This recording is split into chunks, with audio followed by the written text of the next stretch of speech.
Satu itu pengembalian kurang bayar PPh 2024 itu sekitar 70 triliun, sama mungkin ada kemungkinan ke KPAU. Jadi kita punya nggak begitu approach kita. Kalau dikasih 1.000 triliun aman semua, kira-kira gitu kan. Tapi nggak gitu approach kita. Kita lihat kondisi keuangan kita seperti apa. Dan ini udah kebijakan Bapak Presiden untuk memberi bantuan dari pusat untuk memastikan daerah cukup untuk membayar kekurangan tadi. tahun ini dari final 20 triliun aja Pak.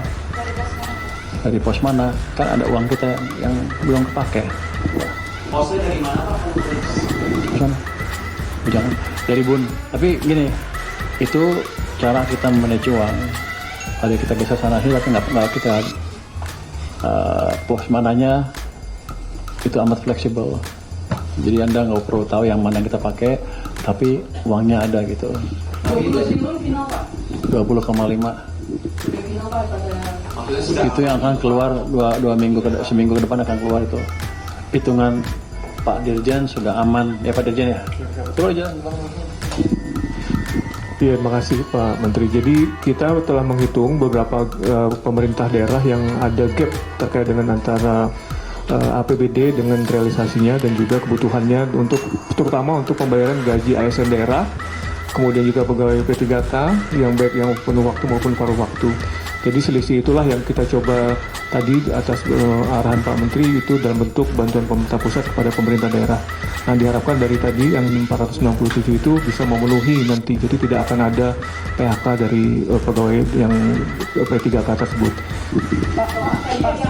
Ya Pak, mau tanya dong Pak, detail sedikit tentang tadi bantuan pusat itu untuk daerah. Karena ada info dari Gubernur Kaltim bahkan ada 10 kabupaten kota dan bupati wali kota akan... Selama ini juga relatif banyak. Nah ini mungkin untuk daerah-daerah yang selama ini bergantung sama DPH tertentu itu solusi dari pemerintah pusat gimana Pak? Misalnya yang bergantung sama DPH dari batubara atau dari sawit seperti itu Pak. Kan kita bisa lihat kebutuhan mereka seperti apa sih dari sisi anggaran. Itu aja kita ukur. Kalau uang mereka berlebihan, ya kita lihat keadaan kondisi APBN pusat seperti apa. Yang jelas mereka masih bisa membangun.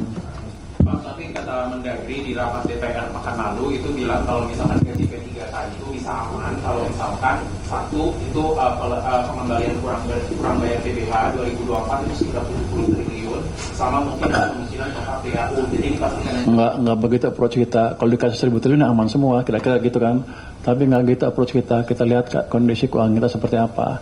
Dan ini udah kebijakan Bapak Presiden untuk memberi bantuan dari pusat untuk memastikan daerah cukup untuk membayar kekurangan tadi. tahun ini berarti final 20 triliun aja Pak. Dari pos mana? Kan ada uang kita yang belum kepake. Ya. Posnya dari mana Pak? Kalau boleh tahu? Sana. Jangan dari Bun. Tapi gini, itu cara kita manage uang. Ada kita geser sana sini, tapi nggak kita pos mananya itu amat fleksibel. Jadi Anda nggak perlu tahu yang mana yang kita pakai, tapi uangnya ada gitu. Tentunya ada yang dikurangi sedikit, tapi dampak ke program pembinaan lembaga pasti hampir insignifikan karena ini bukan diambil dari pos kepentingan lembaga. 20 final Pak. 20,5. Itu yang akan keluar seminggu ke depan akan keluar itu. Hitungan Pak Dirjen sudah aman ya Pak Dirjen ya. Coba aja. Iya, terima kasih Pak Menteri. Jadi kita telah menghitung beberapa pemerintah daerah yang ada gap terkait dengan antara APBD dengan realisasinya dan juga kebutuhannya untuk terutama untuk pembayaran gaji ASN daerah, kemudian juga pegawai P3K yang baik yang penuh waktu maupun paruh waktu. Jadi selisih itulah yang kita coba tadi atas arahan Pak Menteri itu dalam bentuk bantuan pemerintah pusat kepada pemerintah daerah. Nah, diharapkan dari tadi yang 467 itu bisa memenuhi nanti, jadi tidak akan ada PHK dari pegawai yang P3K tersebut. Itu yang pertama. Nah, yang kedua terkait dengan proporsinya itu sesuai dengan kondisi keuangan dari masing-masing daerah. Jadi memang kekurangannya itu berbeda-beda tiap daerah. Nah, itulah yang kita coba tutup gapnya sehingga nanti bisa memenuhi persyaratannya. Cukup saya pikir. Ya jelas ya. Sedikit Pak terkait pajak Pak. Mungkin kan ada teman Bapak Pak yang ekonom juga Pak Ferry kan ngerasa dikirimi surat sama DJP karena sering ngeritik Bapak. Nah itu ada klarifikasi nggak Pak dari Bapak terkait hal itu? Saya nggak tahu itu.